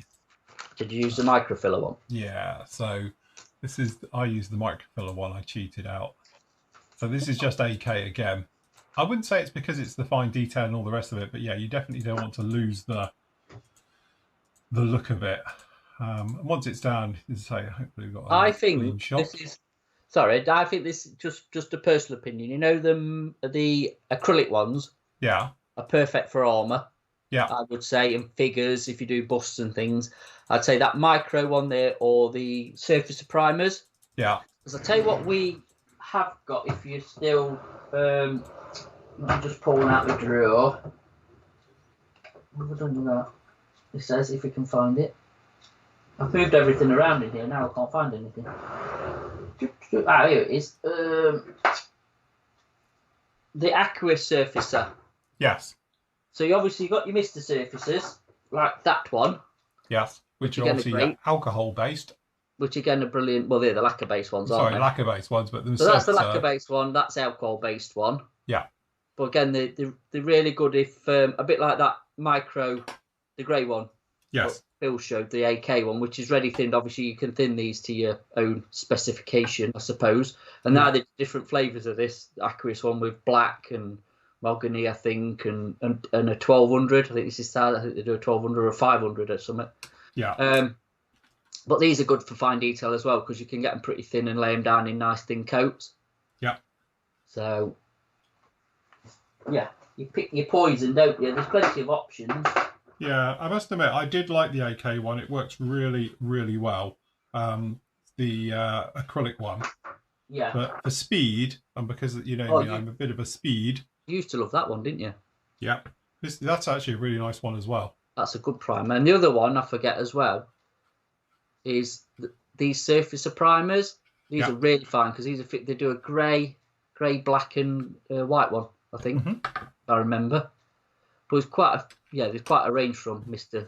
Hobby, isn't they, of different ones. Yeah, you sort of take your pick with it. But as you can see on here, this one's had primers and that. You can still see all the riveting detail right through here. No problem at all on it. You know, it again, putting it down thin, even obviously when we're going through the weathering of it, and we get an end shot. There we go, there's one back there. but you still see all the riveting still Yeah. coming through, no problem at all. You won't flood it. But again, if you just put down like the AK one really thick, because it's got that polyurethane, it will try and fill those gaps. That's why you need to put down thin little coats and build it up gently, and you'll be absolutely fine. But you say if you can use the lacquer-based ones, obviously they don't have that polyurethane in them, so it enables them to go down a bit nicer, shall we say. But you say for armour, whack it down. So anyway, part 2 of that question was and what do you use for cleaning super glue debonder? Well, I've just got very old, but it works, Vital Debonder, which I've had for ever. I've got the AK Eraser. There you go. And to be honest, we've got the VMS one in as well. Yeah. They're debonder, so they're all pretty much similar thing. They all do the job. But yeah, you just want super glue debonder, don't you?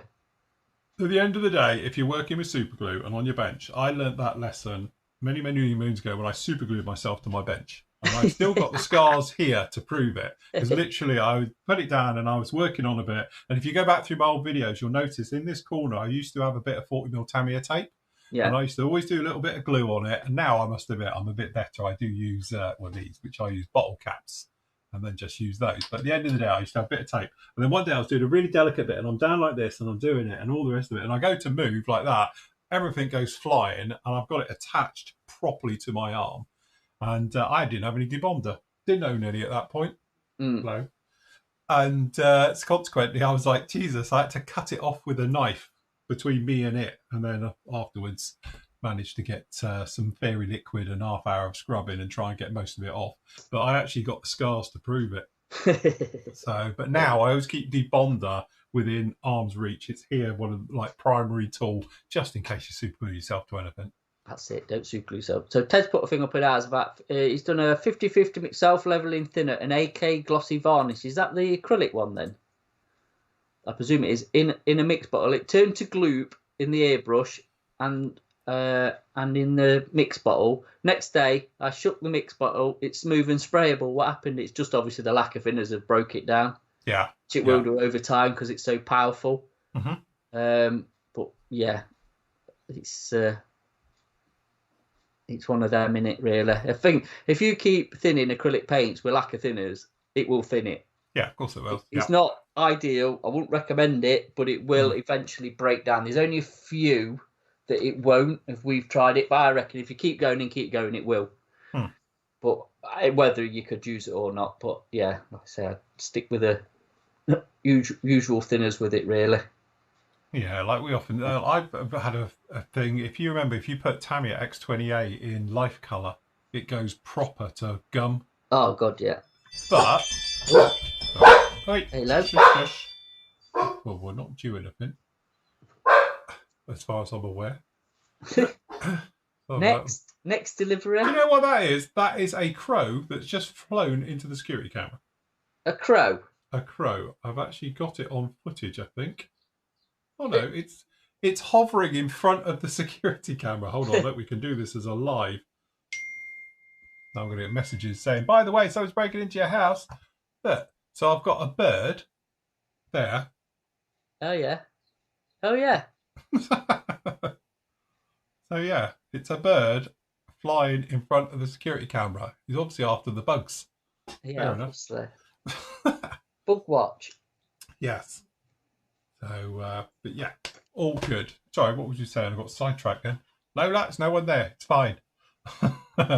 Dave's back. Welcome back, Dave. I don't know where you've been, back.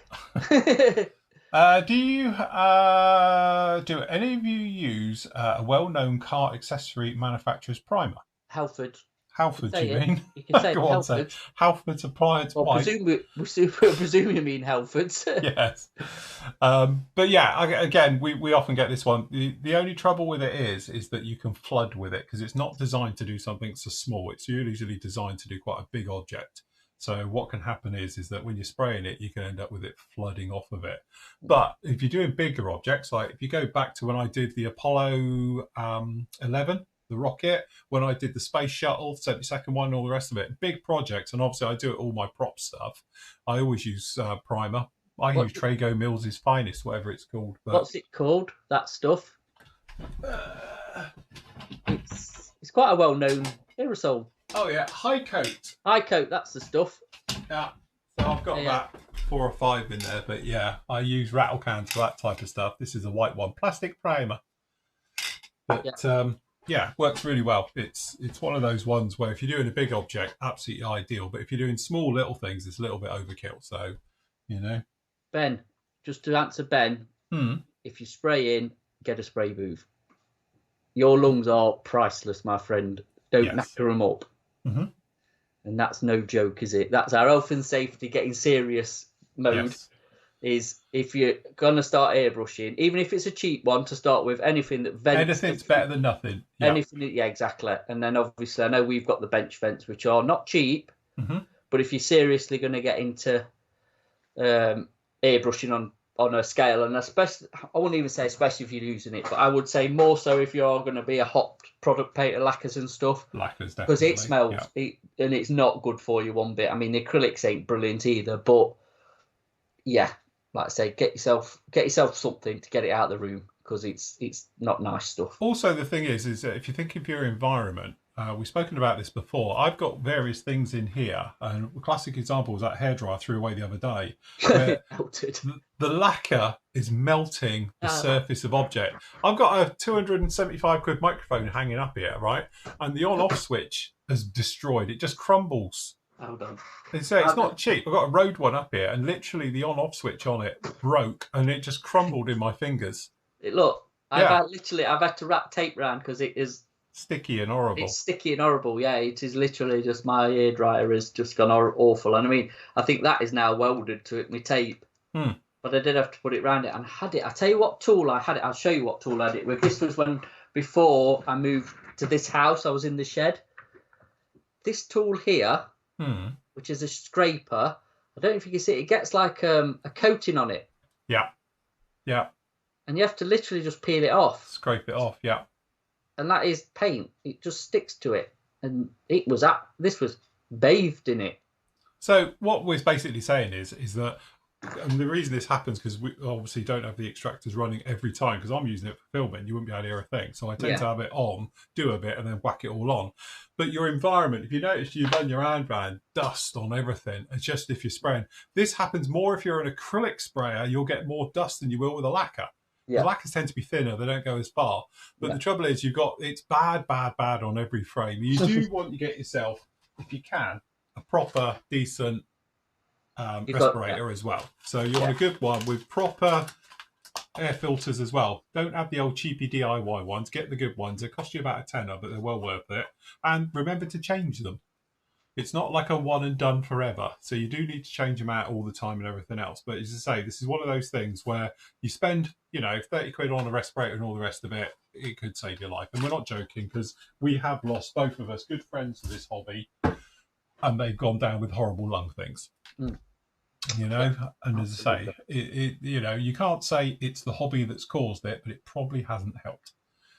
So again, it's one of those that if you're going to do it and you're going to spend a long time, a respirator is an absolute must, full stop, and you need to open the windows when you're spraying.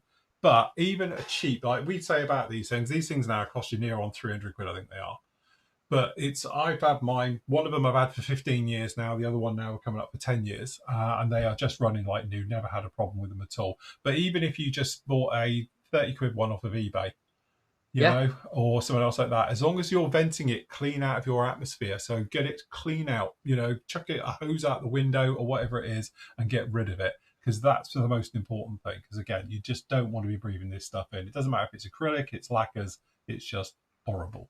Yeah, well, I mean, latest put up about the car builders are using 2K stuff. I mean, we've used it. I've used it, Well, I used it a lot, shall we say. And to be honest with you, you can't beat it for a gloss coat. No. Nothing will beat it for a gloss coat if you want a high gloss finish. But again, you need the right environment to spray it. And I know so the guys are just asking about mine. I've got a 7502 twin. That's the body bit. Yeah.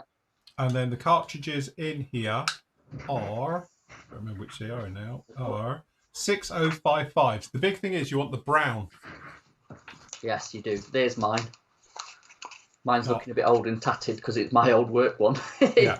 Filters are all right, but the way 3M work with their filters is they're different colours for different jobs. So if you want the one that gets rid of gases and nasties like that we're using, make sure it's got the brown one. So, but yeah, so these are called A2 3M ones, and they're 6055s. But don't forget, these have a date as well. Yeah. So they've all got a def date. To be honest with you, I think I'm doing a new mask, so I might be ordering one, I think. See, this one actually runs out on the 1st of 2024. But again, that's when it runs out if you haven't been using it. But obviously, if you're using it, you'll know about it straight away. And to be honest, I only changed these out not so long ago because I've got new filters on the outside because my other ones are absolutely filthy. Yeah. So, Ming in. Ming in, definitely. Not nice. Ming in ones. Yes. Right. I've just put my windows on because I just want to get another decal down. Cool. Right. Okay.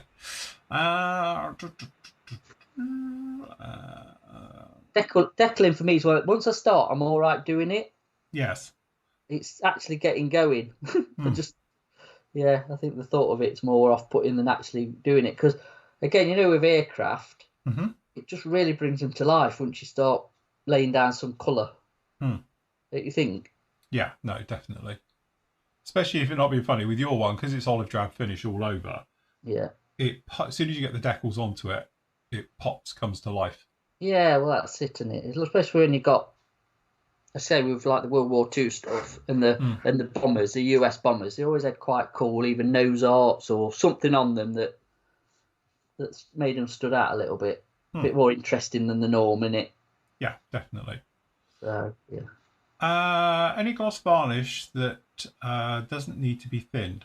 I always going through the torture of knowing the appropriate. Right, okay. I'll tell you what, the Goozy stuff for acrylic. Spray it on. Used it on this, as I say, which was a long time ago. But without note, I'm going to run you over. So this stuff is really good. It's basically like the old future.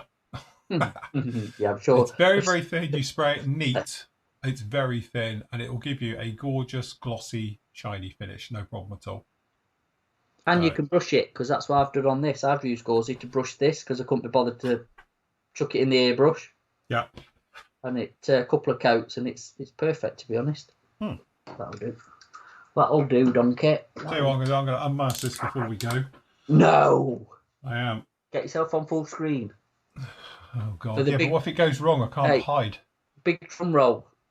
Right, because this has been masked up now for 3 years. Must be.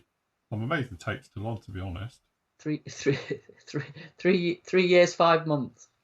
This is where you find out it's full of dust and ooh look. There's an interior in there. There's an interior. That's actually not overspray. That's a bit of the rear bulkhead. I can see it now. I can see it. Let's hope you remember to paint something, unlike the transom. Yeah. Oh, that was a gutter. That was, wasn't it, when you did that? And there's nothing you could do to resurrect it, is it? No. You just stuck with it. That transom still lives there if anybody's interested. And that's our road's that transom. Yeah. Oh, God. I'll tell you what, I did that in my old house. That's got to be getting on for 15 years old now. Yeah, because Nathan's got it. Oh, touch up. Well, no, it's all right. It's on the outside, I think. I hope so. Oh, right, okay. If not, he's going to have a fogged windscreen. Oh, well.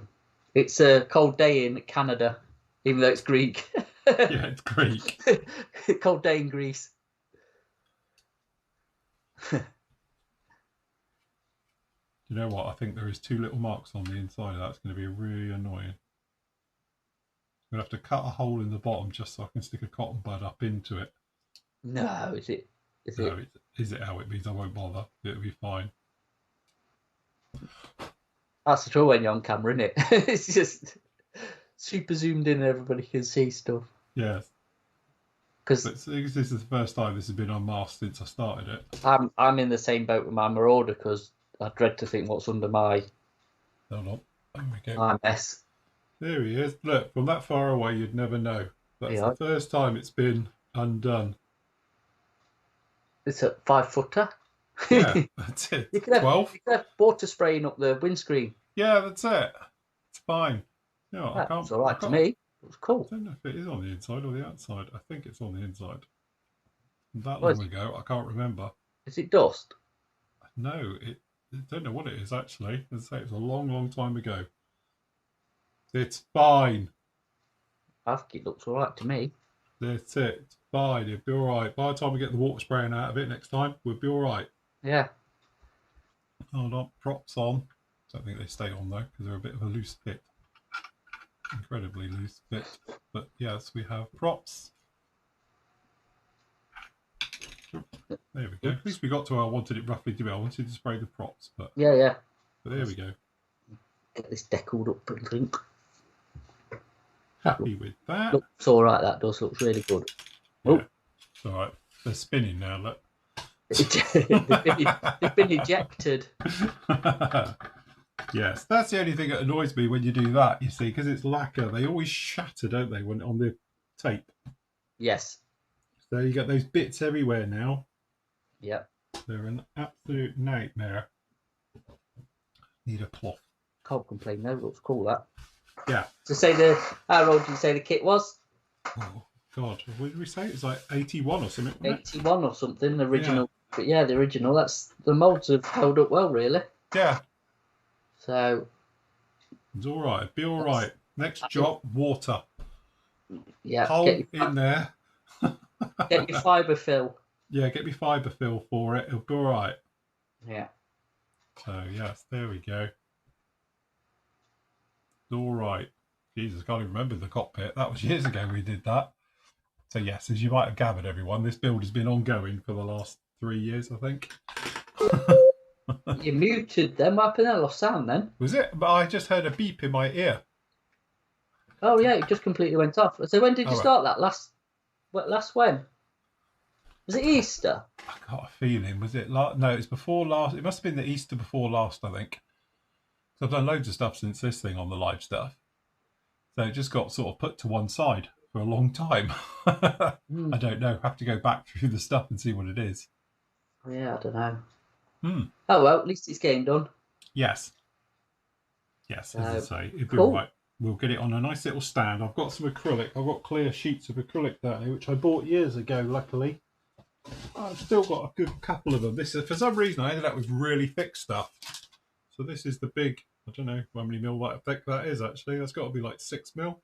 More than that, maybe 8 mil thick. So I thought we might try and do something. Obviously, this will be the bit going up into it, but it's going to be covered with fibre fill, so you won't see it anyway. Besides that, I could do it in a nice brass rod.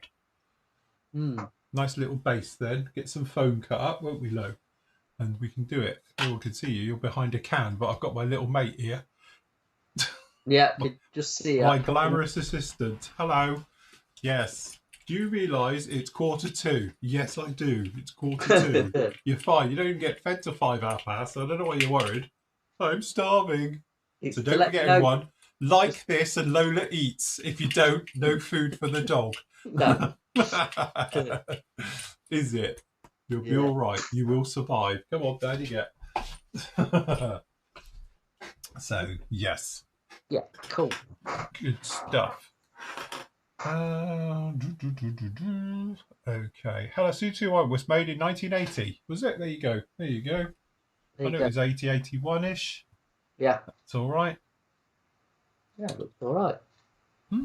Come out all right. Dave says, good year. He got his driving licence in 1980.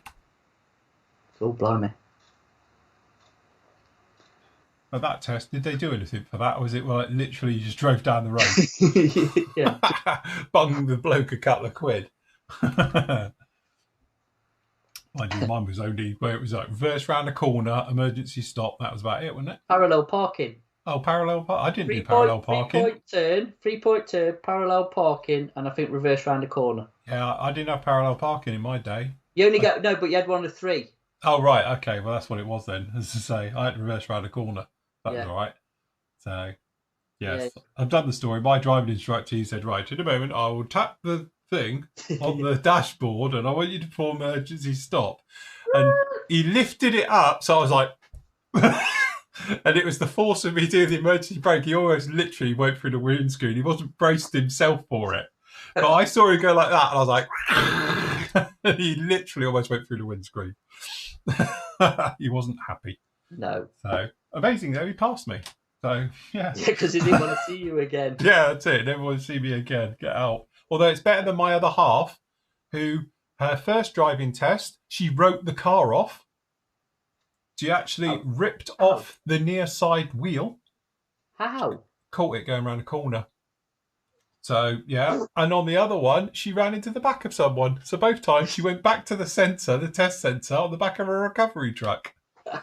Oh, I bet a driving instructor was chuffed to bits she'd written his car funny off. She had to have a new one for the second one. The first one let her go. So, yeah. But the first one was a write-off. Second one was just a bit of front-end damage.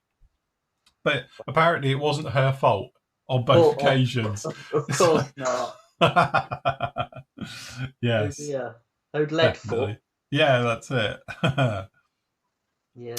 Never mind. All good. Right. Okay then, guys. Shall we leave it right there? Yes, I think so. I think we're a little bit done. Yeah, that's it. We're doing all right. We're coming together. That's all right. So.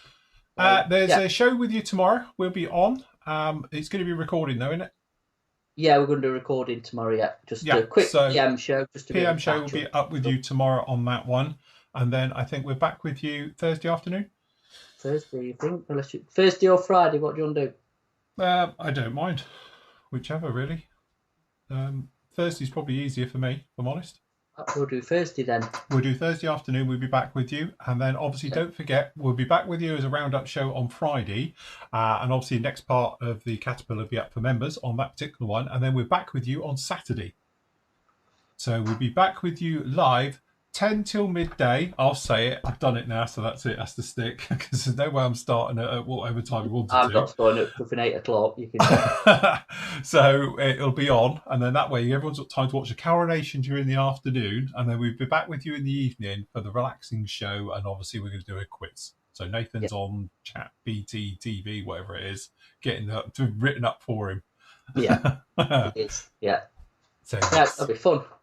Very good. Don't forget to like and subscribe if you like what we do here. Don't forget you can become a full-time member of Flory Models with the motley crew who are on the chat page, which I'm not allowed to show you. It is up there as well. So it's just £5 a month, including that. It's £4 plus that. So, you know, we're applicable. Unless you're on Patreon, and it's applicable everywhere in the world. Yeah. Weirdly. So we can do that one as well. But say you can join by Patreon, and then within an hour or two, I'll send you over the links to the forum. Or if you are not in the EU and you're in the rest of the world, you can obviously just sign up directly. Just send me an email, tell me where you are in the world, and I'll send you a link and go for it like that. Very good. If not, a like would be nice. And don't forget you can subscribe on YouTube as well, along with our PM channel. Yeah, PM channel and Instagram. And Instagram, you can follow obviously PM Models on Instagram and Official Flory Models on Instagram. Not that I ever put anything up there. And also we're on the old, what's it called, Facebook. Although you're not anymore, you've left. PM's on Facebook. I'm not PM's on Facebook. Yes. But yeah. No, Instagram. I use Instagram a lot for PM. Mostly not projects and stuff. It's not sort of sales stuff. It's more what I'm building and if video builds and stuff. So. And now I can take an half-decent photo. It might look quite professional. Yes, that's it. Cool. And Dave says it's worth every penny. And I would agree. Yeah. Wholeheartedly. I would as well. Absolutely. And Edard says, well done, lads. It's basically 1:45 in the morning where he is. Nice. Good job. Well done for staying up to watch it. Yeah, well done for staying up. You can go to sleep now. You'll be fine. But it's safe. We'll let you. We'll let you. But anyway, we've got loads of good stuff coming for you. So don't forget, we'll be with you tomorrow. We'll be with you on Thursday. I'll be with you on Friday. And then obviously we'll be with you at the weekend as well for the special for that particular one. So good job. Right, okay. Thank you very much for watching this afternoon, guys. Happy modelling. Take care. We will see you all again very, very soon. Say goodbye, Matt. We're out of here. Bye. Bye.